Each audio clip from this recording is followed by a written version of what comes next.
Good evening friends, આજે આપણે જઈ રહ્યા છીએ અમદાવાદના સોલામાં આવેલી શ્રી ભાગવત વિદ્યાપીઠ અને જ્યાં શ્રીનાથજી મંદિરની સ્થાપના પણ થયેલી છે. તો આજે આપણે આ મંદિરના ઇતિહાસ વિશે જાણીશું અને શ્રીનાથજીના દર્શન કરીશું. શ્રી ભાગવત વિદ્યાપીઠ જવાનો મેઇન એન્ટ્રી ગેટ છે, તો આપણે અહીંયાથી જઈશું અને અહીંયા ઘણું મોટું પાર્કિંગ છે, 2 વ્હીલર ને 4 વ્હીલર. અને ફ્રેન્ડ્સ, મારો થોડો અવાજ એવો તમને લાગી રહ્યો હશે કેમ કે શરદી થઈ ગઈ છે, એ બદલ માફ કરજો. તો ચાલો આપણે પહેલાં મંદિરમાં જઈશું. શ્રી ભાગવત મંદિર ઘણું મોટું મંદિર છે અને આ મંદિર પરિસરના બહારના દ્રશ્યો છે. અહીંયાથી તમે જોઈ રહ્યા છો બહાર કે રીતનું સરસ ગાર્ડન જેવું પણ બનાવેલું છે.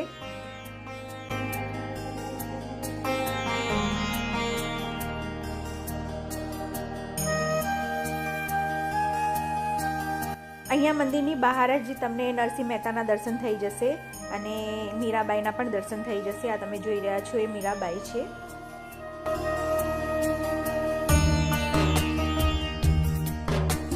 પૂજ્ય કૃષ્ણશંકર શાસ્ત્રીજી અને પૂજ્ય મનુભાઈ વ્યાસ દ્વારા 1976માં આ વિદ્યાપીઠની સ્થાપના થઈ હતી અને અહીં પૂજ્ય બાપજી દ્વારા સ્થાપિત ભગવાન શ્રી કૃષ્ણ શ્રીનાથજીનું ભવ્ય મંદિર છે. આ તમે સામે જોઈ રહ્યા છે મોટું મંદિર છે, તો આપણે ત્યાં દર્શન કરવાના છે શ્રી કૃષ્ણના. મંદિરની અંદર જતાં જ તમને આ રીતનું બહાર પહેલાં પાણી જોવા મળી જશે. કહેવામાં આવે છે કે ભગવાનના દર્શન કરવા માટે પહેલાં આપણે હાથ પગ તો ધોવા જ પડે, તો પહેલાં આપણે અહીંયા પગ પલાળીને મંદિરની અંદર જઈશું.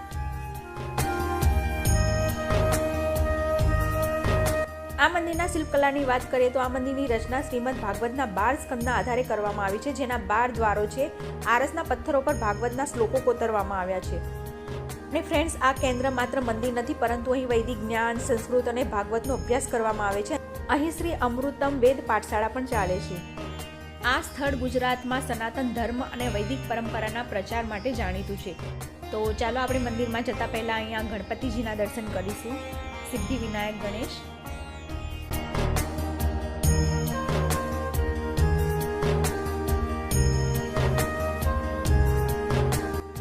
તમે જોઈ રહ્યા છો મુખ્ય મંદિર છે અને આપણે ત્યાંથી આવ્યા. ઘણું મોટું મંદિર છે, તમે જોઈ શકો છો. અને અહીંયા આપણે કરીશું શ્રી હનુમાનજીના દર્શન.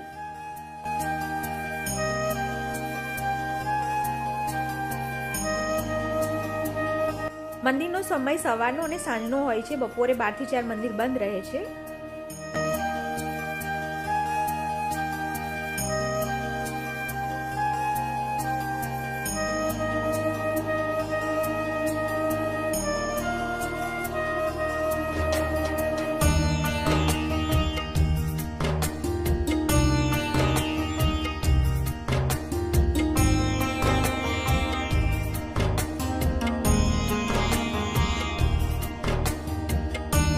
તો આપણે હમણાં મંદિરમાં આવી ગયા છીએ.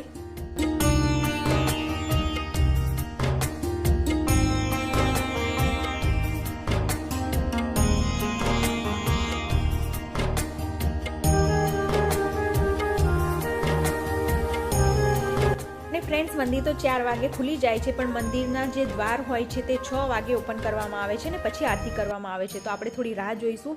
હમણાં જ મંદિરના દ્વાર ખુલશે અને આપણે શ્રી કૃષ્ણના દર્શન કરીશું.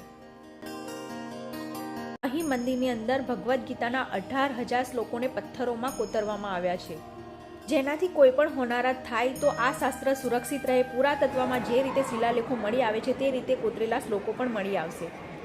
આખા વિશ્વનું આ પહેલું મંદિર છે જેમાં ભગવદ્ ગીતાના 18,000 શ્લોકોને પથ્થરોમાં કોતરીને અહીં બનાવવામાં આવ્યું છે. તો ફ્રેન્ડ, ચાલો હવે મંદિરના દ્વાર ખુલી રહ્યા છે, તો આપણે શ્રી કૃષ્ણના દર્શન કરીશું.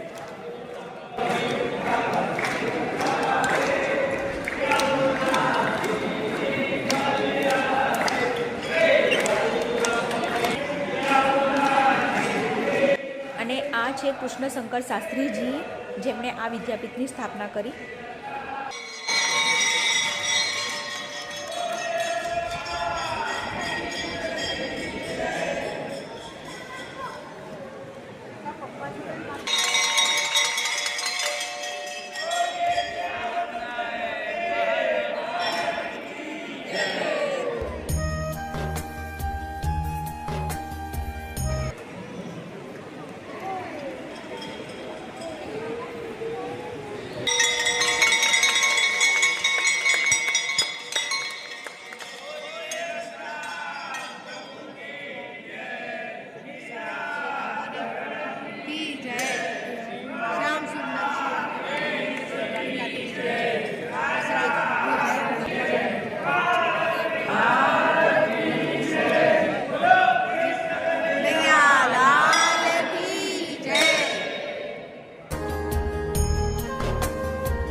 અને અહીંયા આપણે કરીશું અખંડ જ્યોતના દર્શન.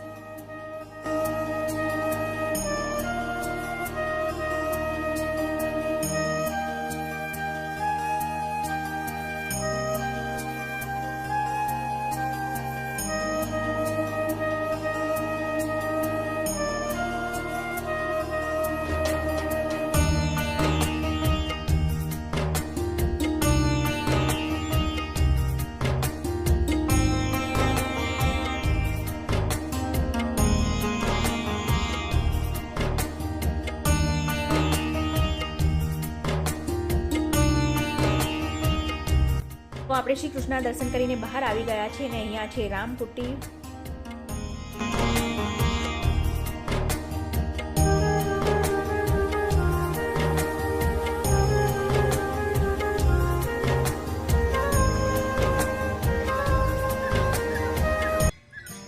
અને ફ્રેન્ડ્સ, મંદિરની બહાર પણ ઘણા બધા નાના મંદિરો આવેલા છે, તો આપણે અહીંયા કરીશું ત્રિલિંગેશ્વર મહાદેવના દર્શન.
અને ફ્રેન્ડ્સ, તમને મંદિરની બહાર આ રીતની પેઇન્ટિંગ પણ જોવા મળી જશે ભગવાનની, અને તેના ચિત્ર નીચે તેની સ્ટોરી પણ લખેલી હશે, જે તમે વાંચી પણ શકો છો.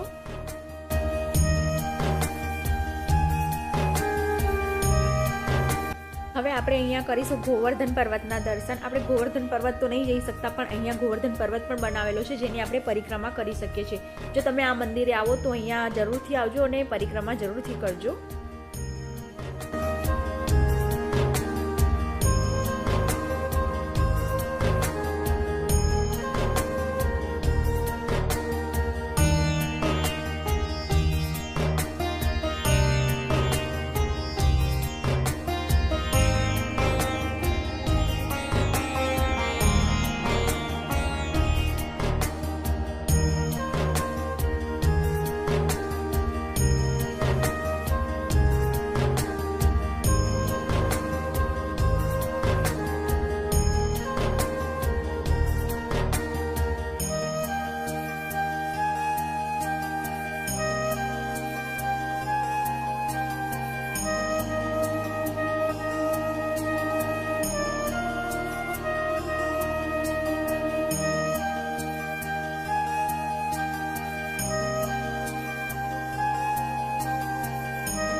પાર્કિંગની સારી વ્યવસ્થા છે. ઘણા ભાવિ ભક્તો આજે દર્શન કરવા માટે આવ્યા છે.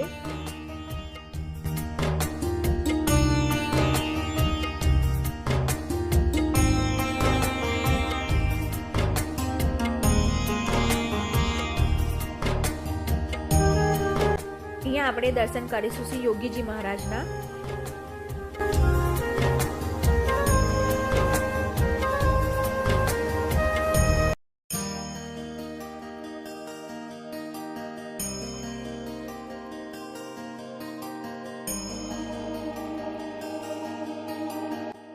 અહીંયા છે શ્રી રણછોડરાયજી મંદિર અને શ્રી ડોંગરેજી મંદિર.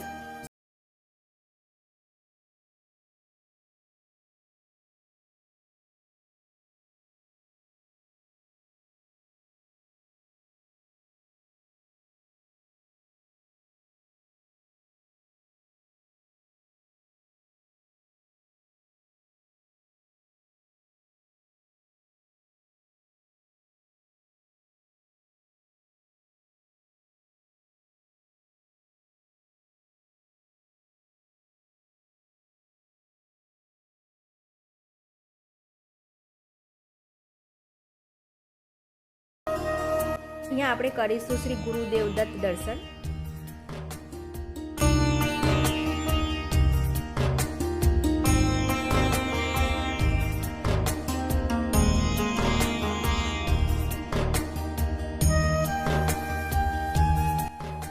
ફ્રેન્ડ્સ, આ મંદિરનું ધાર્મિક મહાત્મ્ય બૌદ્ધિક, હાર્દક અને ધાર્મિક એવા 3 પ્રકારનું સ્વરૂપ એટલે ભાગવત વિદ્યાપીઠ, જ્યાં સેવા, સંસ્કાર, શિક્ષણ અને સંશોધન આ વિદ્યાપીઠના આધારસ્તંભો છે.